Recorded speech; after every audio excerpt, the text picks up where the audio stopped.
Protect that time like your life depends on it, because it does. But the problem is, what you're going to do is create a roller coaster of being an estate agent.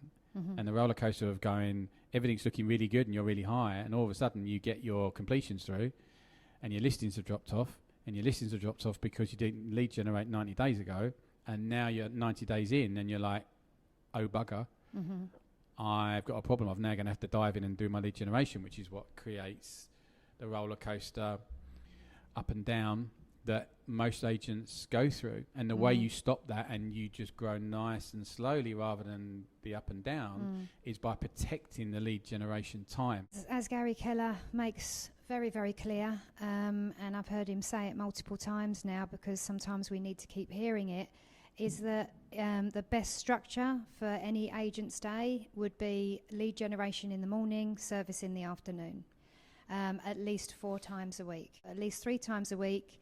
You should do 3 to 4 hours of lead generation in the morning, because that's when your motivation is usually at its highest, and it should be lead gen in the morning, service in the afternoon. And by service, I mean you go out and do your market appraisals in the afternoon. If somebody says to you, could you come around and see me at 11 o'clock on Wednesday, then the best answer for you, or for them, sorry, is to say, I'm terribly sorry, I've got another commitment at that time, but I'm happy to come around at 12:30. Would that be okay for you?